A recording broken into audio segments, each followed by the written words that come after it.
subscribe to my channel. بسم اللہ الرحمن الرحیم۔ شروع اللہ کا نام لے کر جو بڑا مہربان نہایت رحم والا ہے۔ ابو ذر ایک جوڑا پہنے ہوئے تھے اور ان کا غلام بھی جوڑا پہنے ہوئے تھا۔ سبب دریافت کیا گیا تو کہنے لگے کہ میں نے ایک شخص یعنی غلام کو برا بھلا کہا تھا اور اس کی ماں کی غیرت دلائی یعنی گالی دی، تو رسول اللہ صلی اللہ علیہ وسلم نے یہ معلوم کر کے مجھ سے فرمایا، اے ابو ذر، تو نے اسے ماں کے نام سے غیرت دلائی ہے، بے شک تجھ میں ابھی کچھ زمانہ جاہلیت کا اثر باقی ہے۔ یاد رکھو ماتحت لوگ تمہارے بھائی ہیں، اللہ نے اپنی کسی مصلحت کی بنا پر انہیں تمہارے قبضے میں دے رکھا ہے، تو جس کے ماتحت اس کا کوئی بھائی ہو تو اس کو بھی وہی کھلائے جو آپ کھاتا ہے، اور وہ کپڑا اسے پہنائے جو آپ پہنتا ہے، اور ان کو اتنے کام کی تکلیف نہ دو کہ ان کے لیے مشکل ہو جائے، اور اگر کوئی سخت کام ڈالو تو تم خود بھی ان کی مدد کرو۔ صحیح بخاری حدیث نمبر 31۔ جب سورہ انعام کی یہ آیت اتری، جو لوگ ایمان لائے اور انہوں نے اپنے ایمان میں گناہوں کی آمیزش نہیں کی، تو آپ صلی اللہ علیہ وسلم کے اصحاب نے کہا، یا رسول اللہ، یہ تو بہت ہی مشکل ہے، ہم میں کون ایسا ہے جس نے گناہ نہیں کیا؟ تب اللہ پاک نے سورہ لقمان کی یہ آیت اتاری کہ بے شک شرک بڑا ظلم ہے۔ صحیح بخاری حدیث نمبر 32۔ رسول اللہ صلی اللہ علیہ وآلہ وسلم نے فرمایا، منافق کی علامتیں 3 ہیں، جب بات کرے جھوٹ بولے، جب وعدہ کرے اس کے خلاف کرے، اور جب اس کو امین بنایا جائے تو خیانت کرے۔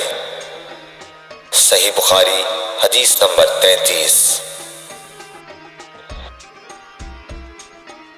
رسول اللہ صلی اللہ علیہ وسلم نے فرمایا کہ 4 عادتیں جس کسی میں ہوں تو وہ خالص منافق ہے، اور جس کسی میں ان 4 میں سے ایک عادت ہو تو وہ بھی نفاق ہی ہے جب تک اسے نہ چھوڑ دے۔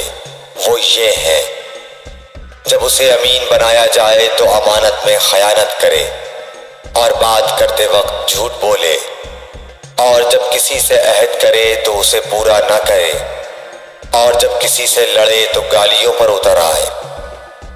صحیح بخاری حدیث نمبر 34۔ رسول اللہ صلی اللہ علیہ وسلم نے فرمایا، جو شخص شب قدر ایمان کے ساتھ محض ثواب آخرت کے لیے ذکر و عبادت میں گزارے، اس کے گزشتہ گناہ بخش دیے جاتے ہیں۔ صحیح بخاری حدیث نمبر 35۔ رسول اللہ صلی اللہ علیہ وسلم نے فرمایا، جو شخص اللہ کی راہ میں جہاد کے لیے نکلا، اللہ اس کا ضامن ہو گیا۔ اللہ تعالیٰ فرماتا ہے، اس کو میری ذات پر یقین اور میرے پیغمبروں کی تصدیق نے اس سرفروشی کے لیے گھر سے نکالا ہے۔ میں اس بات کا ضامن ہوں کہ یا تو اس کو واپس کر دوں ثواب اور مال غنیمت کے ساتھ، یا شہید ہونے کے بعد جنت میں داخل کر دوں۔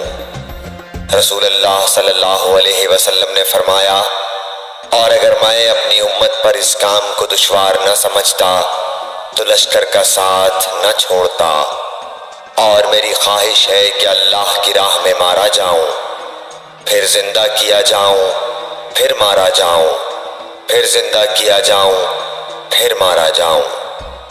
صحیح بخاری حدیث نمبر 36۔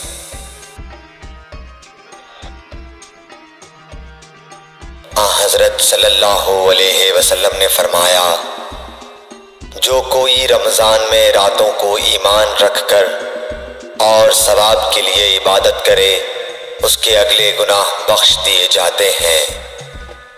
صحیح بخاری حدیث نمبر 37۔ حضرت صلی اللہ علیہ وسلم نے فرمایا، جس نے رمضان کے روزے ایمان اور خالص نیت کے ساتھ رکھے اس کے پچھلے گناہ بخش دیے گئے۔ صحیح بخاری حدیث نمبر 38۔ حضرت صلی اللہ علیہ وسلم نے فرمایا، بے شک دین آسان ہے، اور جو شخص دین میں سختی اختیار کرے گا تو دین اس پر غالب آ جائے گا اور اس کی سختی نہ چل سکے گی۔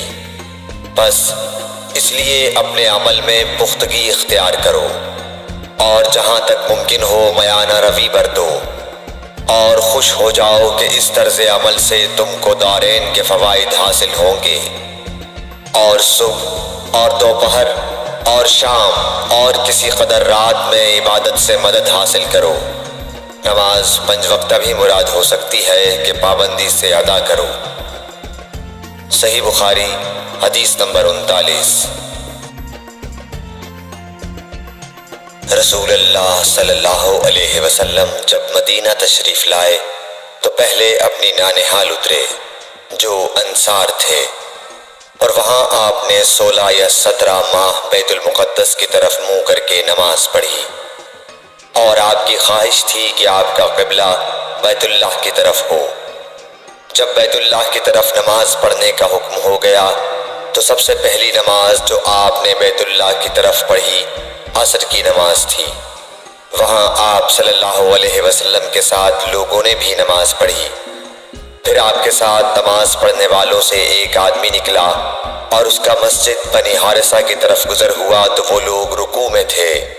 وہ بولا کہ میں اللہ کی گواہی دیتا ہوں کہ میں نے رسول اللہ صلی اللہ علیہ وسلم کے ساتھ مکے کی طرف منہ کر کے نماز پڑھی ہے۔ یہ سن کر وہ لوگ اسی حال میں بیت اللہ کی طرف گھوم گئے، اور جب رسول اللہ صلی اللہ علیہ وسلم بیت المقدس کی طرف منہ کر کے نماز پڑھا کرتے تھے، یہودی اور عیسائی خوش ہوتے تھے، مگر جب آپ نے بیت اللہ کی طرف منہ پھیر لیا تو انہیں یہ امر ناگوار ہوا۔ زہیر ایک راوی کہتے ہیں کہ ہم سے ابو اسحاق نے برا سے یہ حدیث بھی نقل کی ہے کہ قبلہ کی تبدیلی سے پہلے کچھ مسلمان انتقال کر چکے تھے، تو ہمیں یہ معلوم نہ ہو سکا کہ ان کی نمازوں کے بارے میں کیا کہیں۔ تب اللہ نے یہ آیت نازل کی، وَمَا كَانَ اللَّهُ لِيُضِيعَ إِيمَانَكُمْ، سورہ بقرہ آیت نمبر 143۔ صحیح بخاری حدیث نمبر 40۔